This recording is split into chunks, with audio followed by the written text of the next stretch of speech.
Welcome, everyone, to a not MMA Fighting, MMAfighting.com preview show. I am Jose Youngs, the one that never hosts these things, but when it's boxing, I have to host it, and when it's boxing, I have to bring in a few people. New York Rick, you know him from the MMA Hour. He controls all of our social media. And Damon Martain, you've obviously seen his interviews. You've watched him on Between the Links. I think you were on the A side maybe once. I don't remember. That was so long ago. But we are here to talk about not MMA. We are here to talk about the upcoming hyped boxing match between Gervonta Tank Davis and King Ryan Garcia. Now, Eric, I want to start with you. You are a guy that is on social media. You run a lot of our social media sites. A lot of people seem to think this fight was made through social media, through various podcasts. Like, this is this generation of boxing. You know, you go on Impulsive's podcast, you go on Hot Boxing with Mike Tyson, you go on TikTok and you call these guys out, you call people, sometimes you call them in while the other one is on a podcast and you make a fight. From the outside looking in, as a man who's on social media much more than myself, especially on TikTok, do you agree with that assessment that this fight was really made through social media? To an extent, maybe. I'd say more so from the Garcia side, because he's obviously the one who's more prominent on social media and has the platforms to kind of push for it. Certainly, Tank utilizes social media, but I don't think in the way that Ryan does, from the content creation and just being a personality side of things. But I will say, like, these are two of the best boxers in their weight class, and I think this type of fight was not inevitable just because of the way boxing goes and the way that fighters are able to avoid the toughest fights in their division for a long time. But inevitable in the sense that, like, they were running out of time to not make this fight. There's only so many opponents that they're going to be able to compete against before they have to face each other or another top-ranked fighter in their division. So, yeah, I definitely think social media helped it get along to a certain extent. But I do think the work that they've done in the ring is why we're here and why we have this massive opportunity. And Damon, before we started recording this, you and I were talking about how you went back and watched a lot of footage on Ryan and Tank to prepare for this exact preview show, and you weren't 100% sold on Ryan Garcia as a viable opponent per se, and we'll get to predictions and breaking down the fights and X's and O's later on. But we both agree that he might not be the highest ranked opponent in terms of rankings, whatever that means in the boxing world's meritocracy, but this fight does make sense in your mind from when it is happening right now, correct? It does. Because when you look at where they're actually ranked near each other, most rankings out there, they're right near each other. While I do think that Ryan hasn't fought the same level of competition as Tank Davis, rankings-wise, they are there. I mean, they're both undefeated, tons of knockouts. Ryan is, I want to say, 24, and Tank is 27, 28. So, I mean, they're relatively close in age. Only a couple of people ranked ahead of them. Of course, we know that fight is coming up May 20th, I believe, Devin Haney and Vasyl Lomachenko. So that makes a lot of sense. So, yeah, this is kind of like almost like a four-man tournament in a way in terms of where boxing should go in this division. So makes a lot of sense, both young. And this is what Ryan Garcia needs, because I think Ryan is a lot of hype, but people still aren't totally sold on the reality of him yet. Like, he hasn't fought that competition yet, so you're kind of not sure who he is. I think we all know who Tank Davis is. I think we all know what kind of fighter he is. We all know the talent he has. Tank hasn't exactly fought a murderer's row, but he's definitely fought better competition. And so I think this is exactly the kind of fight Ryan Garcia needs. If he can win this, then all the hype, all the attention around him is kind of proven true. On the flip side, if he loses, then all the people, maybe myself included, will say, well, see, he wasn't quite as good as maybe people made him out to be. Eric, going off of that, how legit is Ryan Garcia as a viable opponent for Tank Davis? I think super legit. I definitely think of the two, there's more questions about Ryan, right? I think to Damon's point, like, Tank has been there against names that we know and opponents that we think are able to push and test him, and he comes out the other side of it successfully.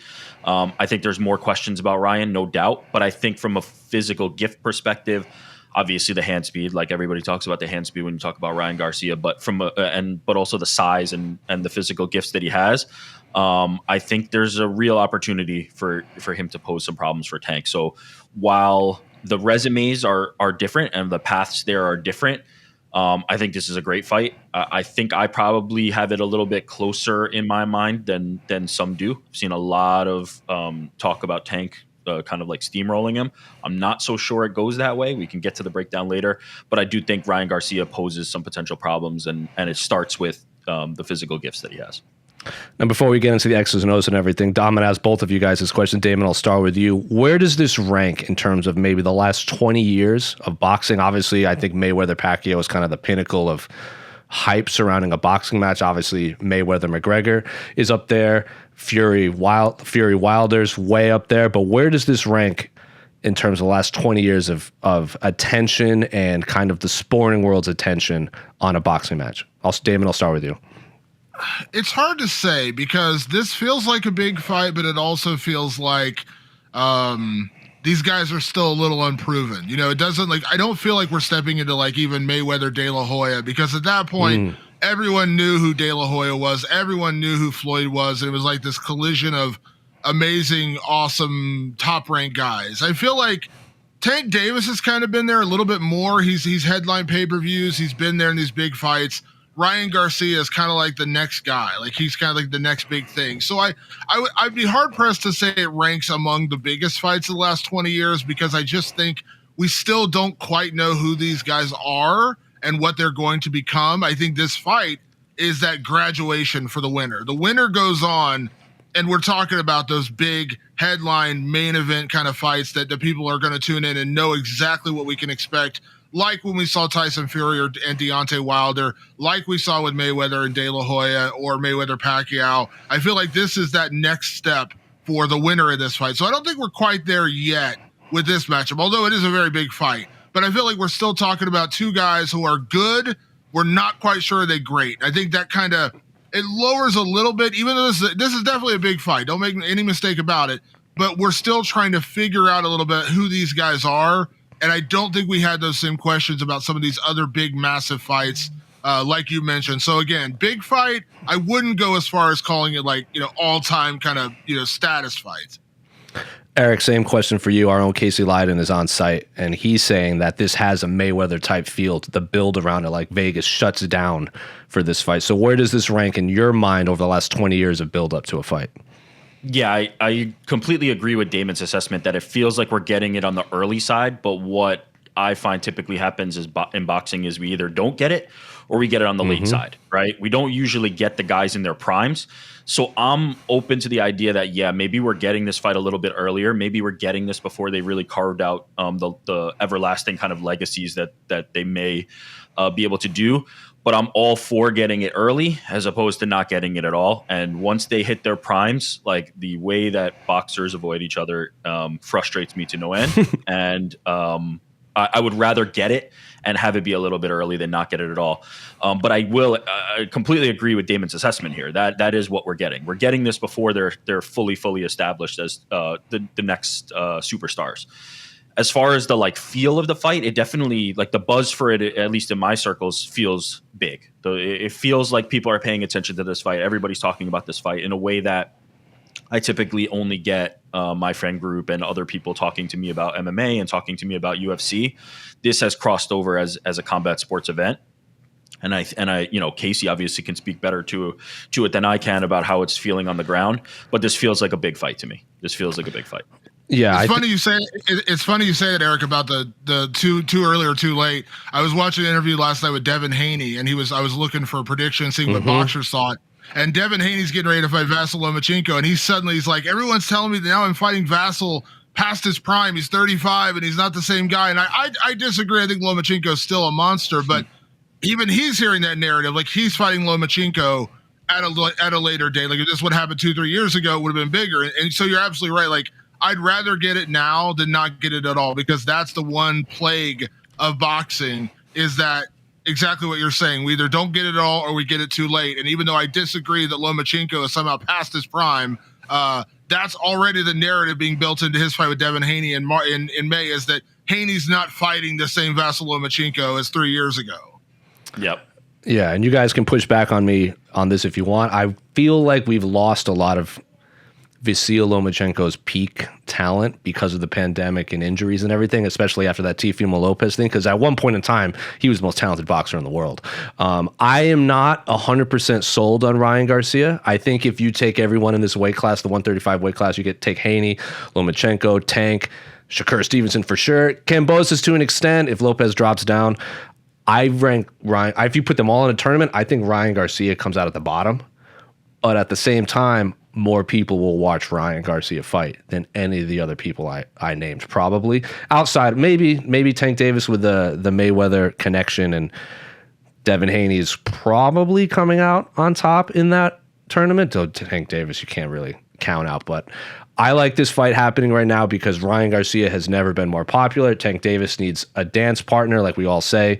All eyeballs are on this fight. We'll get into the X's and O's now. If you have 3 questions leading into this fight, Eric, what are the 3? You can go with either man. I have a few. Damon will come to you. But if you have 3 questions leading into this fight in terms of the actual fight, what are they? What's Ryan Garcia made of, right? Like he's faced adversity before, but I think in this fight he's going to face his most adversity. I think Tank is just such a complete fighter and has power. Like we don't even need to talk about the power. Everybody, when you talk about Tank Davis, everybody knows the power's there. That's the most obvious thing. But I don't think he gets enough credit for his ring craft. He's just a really complete boxer. Defensively, in terms of his movement, I'm a big fan of Tank Davis. I like his style. I there's no doubt you can kind of see the Mayweather influence as well, but he takes it in a different direction. But I love the way Tank Davis fights. Ryan Garcia is an all-action guy, body work, long combos to the head. He's somebody who is exciting to watch, but we're going to see can that excitement kind of translate over. So, like, what's Ryan Garcia made of when he gets tested? Is Tank Davis going to be able to find the shot? Because there is a world, I think, and it may not be feasible, but I do think there is an outcome, even if it's not the most likely, where Ryan Garcia can stay on the outside and be able to use his length and fight a competent boxing fight without putting himself in much risk. Tank Davis is not the type to kind of let himself be on the back foot like that, and will likely be able to close the distance and find something. But there is a world where those kind of physical advantages come into play. So I'm curious, can Tank find it? He's been able to find it in later rounds. And then what does this do on pay-per-view? Like the magnitude of this fight, I think, is very important for boxing. Because it will potentially be able to show, like, you don't have to be Tyson Fury and you don't have to be the heavyweight division to create great fights. And I would hope that incentivizes guys like Errol Spence and Terrence Crawford to fight each other and see that there can be money to be made that they're leaving on the table. So I think this is a very important fight for boxing to highlight a division that's not just the glamour heavyweight division, which at the moment, like, I really think that there's a lot more talent in the weight classes around this weight. And I would like to see more fights like this made and it be a viable pay-per-view product. So those are the 3 kind of things that I'm thinking about. Same question for you, Damon. Leading into this fight, what are 3 questions you have for both men? I would say I have far more questions for Ryan Garcia than I do Tank Davis. So I'll kind of give you my one question on Tank Davis. Question on him is how he starts this fight, because Tank has kind of been a notoriously slow starter. He kind of picks up as the round goes on. Now, I will credit him. His adaptability is probably one of his best weapons. And I think a lot of those early rounds is him downloading information about an opponent, and then he uses it against them in round 6, 7, 8, 9, kind of like that. But he gives away rounds sometimes. And I think that's a dangerous game to play at the top level. So I feel like we need to see, can he win early rounds? Can he take it to Ryan Garcia before the 4th or 5th round and not let Ryan Garcia stick around? For Ryan Garcia, again, far more questions. I think my biggest one is, has he worked on his defense? Because his defense has been probably his biggest liability. He's a bit flat-footed. For as fast as he is, Ryan Garcia is rather flat-footed offensively, and he holds his chin up real high. He's got a 3-inch reach advantage. He'll have a pretty sizable height advantage. I think he's 5'10", and Tank is like 5'6", so he'll have a pretty significant height advantage and a 3-inch reach advantage. But he leaves his chin out there real high, and that is a recipe for disaster against a guy like Tank Davis. Has his defense improved over the last couple of years from what we saw? Him getting a knockdown in one fight, and then can he improve that? And then I think the biggest question, I know it's such a broad question, but is Ryan Garcia for real? I mean, if I'm being honest, like he hasn't really fought great competition, and he hasn't really been proven. Do I think Ryan Garcia is good? Sure, he's absolutely good, but do we know if he's great? As I said earlier, we don't know. We're just there's a lot of questions about that, and this is the one that's going to answer it. You know, how good is he? If he can go out there and beat Tank Davis, I'll shut up. I'll stop saying I have questions about Ryan Garcia if he can go out there and pull this one off. But going into this fight, I know who Tank Davis is. I have a good idea what he's going to go out there and do, and I have a good idea how he's going to perform every time he steps in there. I can't say that about Ryan Garcia, especially at this level. So my biggest question is that, like, is this guy for real? Yeah, I'm on record saying if Ryan Garcia beats Tank Davis, he becomes the face of boxing, especially in this new generation where social media and viral clips matter. I think Tank Davis has a lot of things happening on his outside life that might draw a lot of attention away from his craftsmanship in the ring. But I'm glad you brought up his adaptability, Damon, because obviously everyone watched his last fight when he melted. Was it Barrios that he last fought? I can't. When was it Mayweather that walked up to him that was like, "You're losing this fight between rounds," and he was like, "What are you talking about?" And then kind of pushed back and then went in there and melted Barrios. So his fight IQ is, I think, a vastly underrated thing. I think the big issue with Tank Davis is he hits really hard. He's obviously a slow starter, but he has that, for that size of weight class, he can really damage you. And you can block a lot of Tank Davis punches, but eventually that's going to hurt your arms. That's kind of like the Canelo style where he whittles your arms down to find an opening. But when he punches, if you watch his looping punches that knock a lot of people out, especially his uppercut, there are moments where both of his feet are off the ground. Like he lunges at these punches. Can't do that against Ryan Garcia. You'll eat about 7-8 punches. Now, Ryan Garcia, as Damon said, leaves his chin up real high, and he has a lot of looping punches. You can even see it when he's hitting like his viral speed work. It's all low and it's all high, and then his midsection is just there for the taking. You can't do that against Tank Davis. But that left hook that Ryan Garcia has, where he'll like jab and then pop, and then hits you in the ribs, and all of a sudden you have broken ribs. And then when he does it again and you block your ribs, he'll pop, pop, and then he'll just turn your lights out. Don't know if he can do that against Tank Davis. It's interesting because Ryan Garcia's best weapons is left, and this is southpaw versus orthodox, which is interesting. Tank's southpaw, Garcia's orthodox, and I think that's an interesting element, and that's one I am curious about because that's that perfect matchup of both sides having an open side to damage. And Ryan's best punch is his left jab and then leading into his left hook. Now, I will say Tank Davis has one of the best counters to a jab in boxing. His counters 100%. To jabs, going to the body, going up to the head over a fight, it's unbelievable. You go watch footage of him adapting. Watch the Leo Santa Cruz fight. The way that Leo had a reach advantage on him. And early on, he was kind of tagging him with that jab, popping him with that jab. Later in the fight, Tank started adapting, ducking under and moving and parrying away, and he just started blasting Leo Santa Cruz.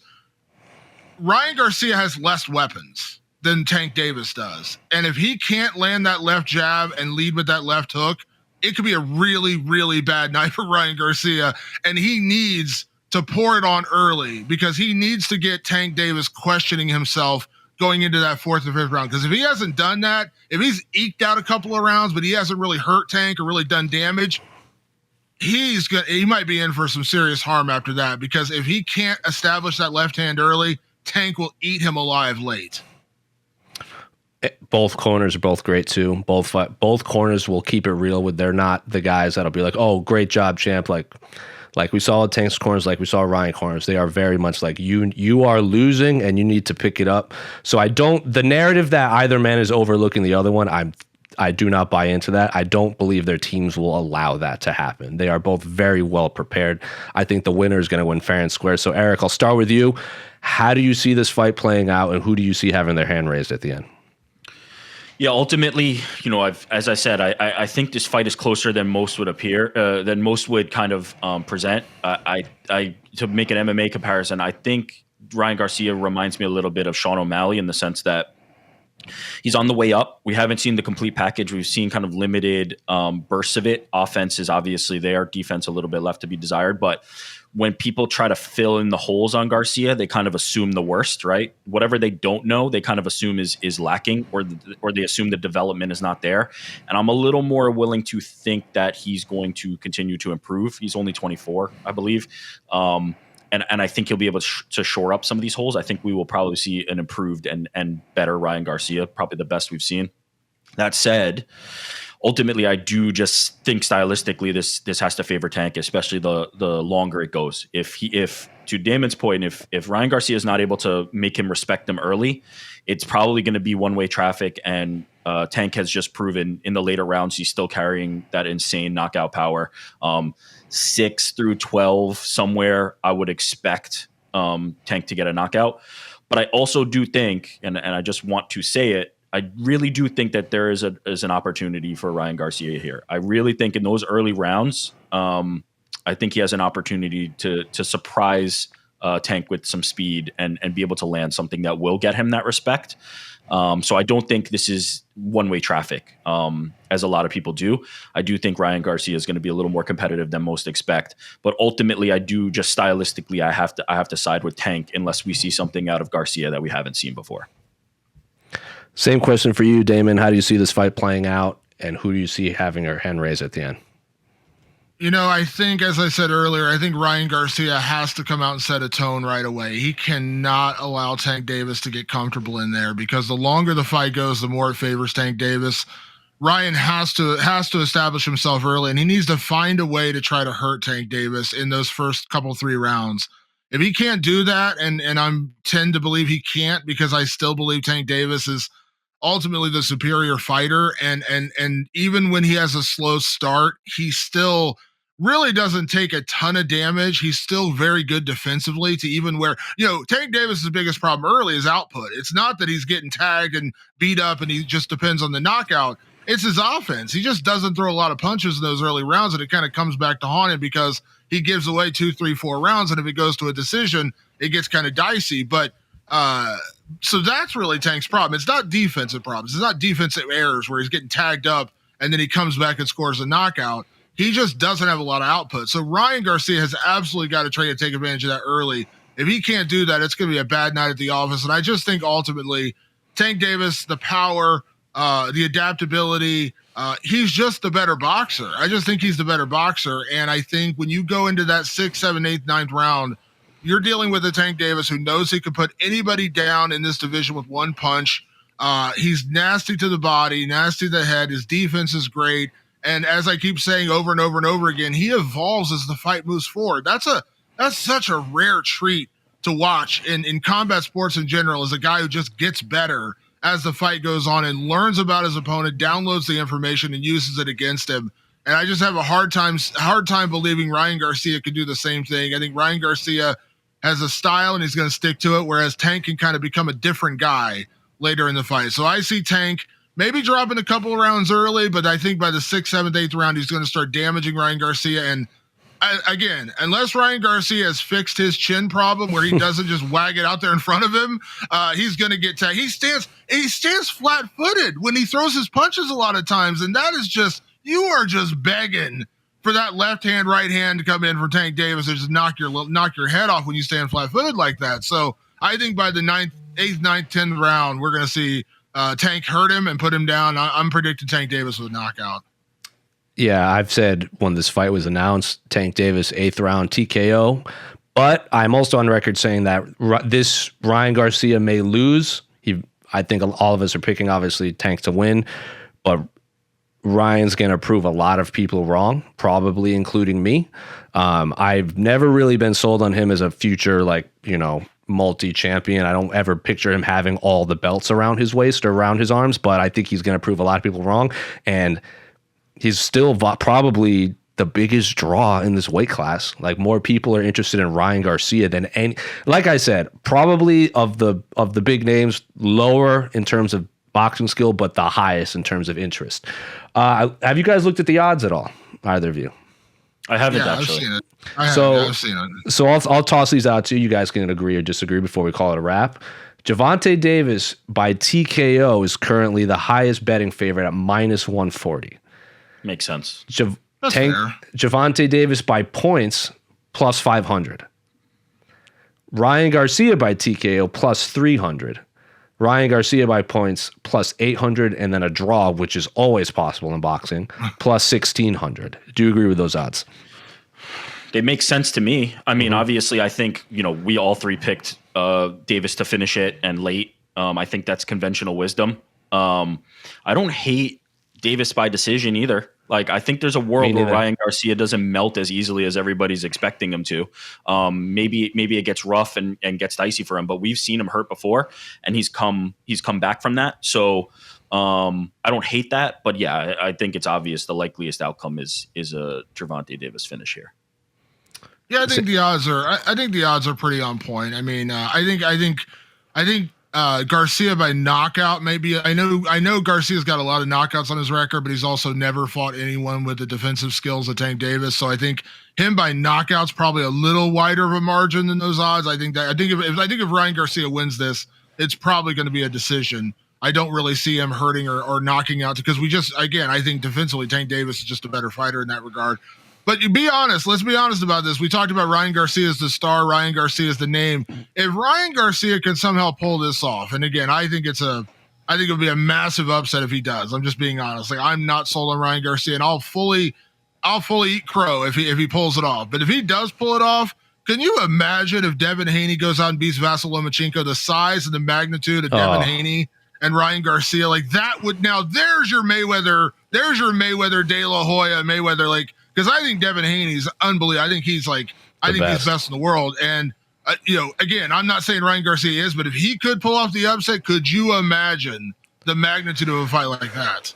I mean, I think that'd be massive, but wouldn't Loma versus Ryan Garcia also be massive? Like, I think there's almost no bad option there. If Ryan Garcia can do it, there's no bad options. Like, he's going to be in for a huge payday. Yeah, absolutely. If Devin Haney wins and Ryan wins, if Ryan wins, they'll probably do the rematch. If Lomachenko wins, they'll do the Haney rematch, neither of which I would be upset. But if we live in a world where Ryan Garcia and Devin Haney are both undefeated, because they fought in the amateurs, I'm sure there's footage of that out there. And they use that times. They fought like 5 times the amateur. A ton. That could sell out Allegiant probably, Haney and Ryan Garcia, because they're just so popular. Both good-looking guys, both hyper-talented. I don't think it'll. Well, Ryan Garcia's Hispanic. He could sell out. Maybe Cowboy Stadium, maybe SoFi, but Allegiant for sure. But we're all on the Tank Davis train. I think the Luke Campbell win over Ryan Garcia definitely shocked me. I thought Luke Campbell was going to have his way with Ryan. The fact that Ryan got knocked down, popped back up, and still won. I'm still not 100% sold, but again, this fight makes sense against Tank Davis. I'm picking Tank. Eric's picking Tank. Damon's picking Tank. Maybe the next time we talk, we're all like, wow, we were all real dumb. But I don't think that will be the case. But for Jose, that's New York Rick. That's Damon Martain. You can stick around this YouTube page for your Bellator, UFC, and of course, I'm on record saying the second best 135-pound fight of the weekend between Tank Davis and Ryan Garcia. Rofion Stotts and Patrick Mix take the cake for the best 135-pound fight this weekend. But until we see you on the MMA Hour on Monday, we're out.